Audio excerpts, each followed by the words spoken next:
تحية للجميع. أجرت قناة أو إن سبور المصرية واحد الحوار مع السيد فوزي القجع، رئيس الجامعة الملكية المغربية لكرة القدم. هذا الحوار كان رائع ورائع جدا. أجراه الصحفي المصري محمد الليثي، وهو صحفي اللي هو مشهور ومشهود له بالكفاءة. السيد القجع كان في هذا الحوار في المستوى كان رائع، وكيتكلم بواحد المستوى رائع ولغة عربية سليمة، رغم أنه بعض الأحيان تخونه اللغة وكي يدير الدارجة كيعاون بالدارجة، ولكن لغته العربية كانت سليمة، بدليل أن الناس تفاعلات معه خصوصا الأشقاء المصريين، وكانت التعليقات التي تشيد بهذا الحوار وطريقة الكلام ديالو وطريقة ديال التفسير ديال المواضيع. إذا السيد فوزي القجع كان في المستوى المطلوب ومثل المغرب والمغاربة واحد تمثيل مشرف، وأجاب عن الأسئلة ووضح الكثير من الأشياء. وهنا في هذا الحوار السيد فوزي القجع تكلم، لأن الأغلبية غير كتشوفوه هو مع المنتخبات، هو واقف هنا هو واقف هنا وكتدور عليه كلام كثير، ولكن ملي تكلم فوضح العديد من الأمور، ووضح أنه رجل دولة وأنه في المستوى. الصحفي المصري حتى هو كان في المستوى، كان كيطرح أسئلة حارقة، كيحاول ما أمكن أنه يثير السيد فوزي القجع، ولكن السيد فوزي كان كيعرف كيفاش يدريبلي وكيفاش يجاوب بواحد الطريقة اللي ما تضر حتى شي حد وما تدير حتى شي زوابع. كيجاوب الصحفي المصري كيحاول ما أمكن أنه يجبد منه شي حاجة اللي يمكن أنها تجبد المشاكل هذه، ولكن السيد فوزي القجع كان كيجاوب بطريقة دبلوماسية وكيدريبلي وكيراوغ، وفي نفس الوقت كيوصل أو كيقول الجواب، ولكن ماشي بطريقة مباشرة، ولكن بطريقة غير مباشرة اللي ما يمكنش تنوض المشاكل ولا هادي. فبخصوص التدخل في التحكيم كنطرح عليه الصحفي واحد السؤال على أن السيد فوزي القجع كيدخل في التحكيم، أنه كيرفض هذا ويبغي هذا الحكم ويرفض هذا. فالجواب ديال السيد فوزي قال له ودي كون كنت كندخل في التحكيم كون نهضت بركان على الاقل دات الدوري، يعني دات البطوله المغربيه مره واحده، هي ما عمرها ما داتها، وهذا دليل على انني ما كندخل ما والو. نعم، نهضت بركان فريق في القلب، فريق عزيز، ولكن باش ندخل في التحكيم أن من اجله او من اجل المنتخب المغربي او هذه، فما كايناش هاد القضيه. كذلك الصحفي المصري هضر على القاعه فين هما دايرين داك الاستجواب او الحوار، ويعني اعترف بان هذاك المركب فين كاينين يعني واحد المستوى رفيع ومستوى رائع وعجبو الحال. والسيد فوزي القجع أضاف لي أن هذه يعني مسيرة تنموية كاملة في المغرب، متكاملة، ما كتخص غير الرياضة وإنما كتخص جميع الميادين، والرياضة كذلك من ضمن اهتمامات، وأن التركيز على البنية التحتية هو تركيز يعني مستقبلي، يعني ماشي غير نبنيو ونجلسو نشوفو، وإنما غادي نبنيو وغنخدمو، ومازال هناك يعني مشاريع في المستقبل لتنمية المغرب. بخصوص الكاف والانتماء ديال السيد القجع للكاف، فتحدث، والسيد القجع عنده منصب في الكاف في المكتب التنفيذي ومكلف بالمالية، عنده مع الفلوس، هو لا هنا لا في الكاف لا برا لا، المهم هو مكلف بالمالية، والصحفي يسولوا على المالية ديال الكاف عفوا، وكيفاش هذه المسألة، لأن الكاف تعاني من عجز في الميزانية. فالسيد القجع جاوبه بواحد الطريقة اللي وضح فيها أن الأمور لم تكن كما كانت من قبل، وأن الأمور دابا كتمشي في واحد الاتجاه ديال أن المالية ديال الكاف غادي تكون أحسن. هو قال السيد القجع أن فترة رئاسة الكاميروني عيسى حياته لرئاسة الكاف بحال جمدت النشاطات ديال الكاف، وأن ما كانت حتى شي حاجة جديدة بينما العالم يتطور. فملي حيد عيسى حياته جاو المسؤولين الجدد لقاو واحد الجمود، فالآن كاينة واحد إعادة بعث الروح في الكاف. ومن بين هاد إعادة البحث هو أنه في المسألة المالية كيخص يكون تطوير. الكاف تعمل على تطوير هاد المسألة هادي، أن البطولات الإفريقية ضعيفة.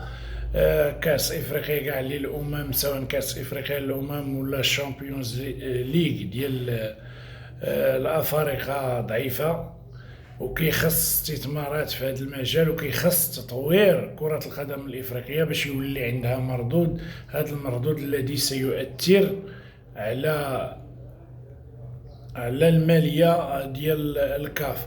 كذلك تحدث فوزي القجع على تطوير كرة القدم الإفريقية، وقال أنه من العار ومن العيب أن لاعبين كيمشيو صغار لأوروبا وكتستغلهم الفرق الأوروبية وكدير بهم الفلوس، بينما إفريقيا ما كتشد منهم حتى شي حاجة، ما كتستافد، ما عندهم لا قيمة مضافة في إفريقيا لا والو.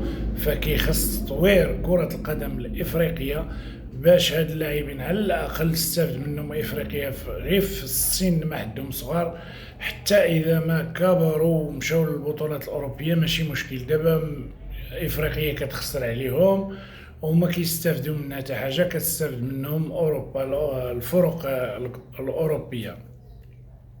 بخصوص كأس العالم، الصحفي المصري تحدث له على أن أو سولو على أن المغرب من الرابع عالميا وفي كأس إفريقيا ما دار والو.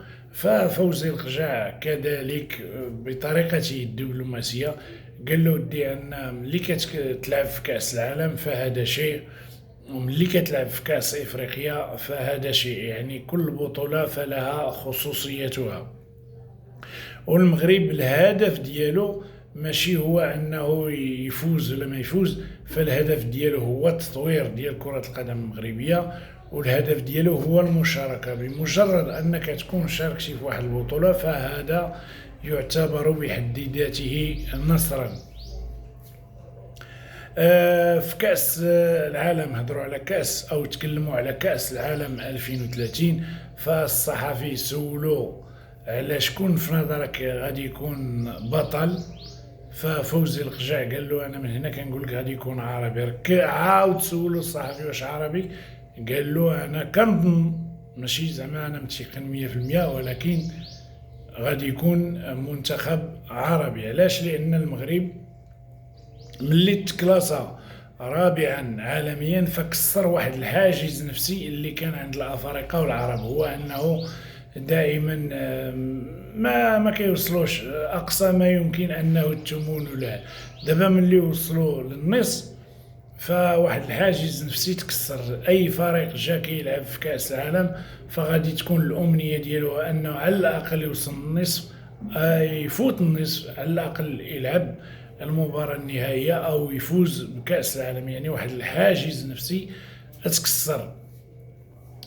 ثم في الختام، رغم أن الحوار طويل راه ساعة والصرف، حاولت غير نختصرو. ففي الختام سولو الصحفي المصري وقال له غتجاوبني بنعم أو لا. فقال له الأهلي واش هو أحسن فريق إفريقي؟ قال له نعم، وبالفعل الأهلي أحسن فريق إفريقي، أصال وجال وبطولات، يعني ما كذبش. سولو على الركراكي قال له جاوبني بنعم أو لا، واش هو أفضل مدرب الآن في إفريقيا؟ قال له نعم. قال له المغرب واش هو أفضل فريق إفريقي؟ قال له نعم. وهذا الشيء اللي كاين حسب حتى الإحصائيات الآن، المغرب هو أحسن المنتخبات. على أي الجميل في هذا الحوار هذا هو أن السيد فوزي القجع بواحد الطريقة دبلوماسية زوينة ولغة عربية فصيحة انا شخصيا ما كنتش كنظن الخجل، لان اغلب المسؤولين عندنا كيكونوا مفرنسين وكتغلب عليهم اللغه الفرنسيه. فاش كيجي شي حوار عربي كيتلف كيبقى غير ولكن السيد فوزي القجع ضرب واحد اللغه عربيه سليمه. هو ماشي علامه ولا استاذ في اللغه العربيه ولا خطيب ولا سميتو، ولكن المهم كرئيس الجامعة المغربية الجامعة الملكية المغربية لكرة القدم وعضو الكاف وعضو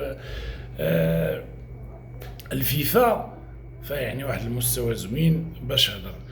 في التعاليق ديال الفيديو فجميع الإخوة المصريين يشيدون بهذا اللقاء، وكاين الكثير من الناس اللي كانت عندهم واحد النظرة على المغرب والمغاربة وعلى فوزي القجع، كانت عندهم واحد النظرة ماشي هي هذيك، ولكن ملي سمعوا الحوار فتبدلات النظرة ديالهم وتجلى ذلك أو بان في التعاليق اللي كانوا كيقولوا.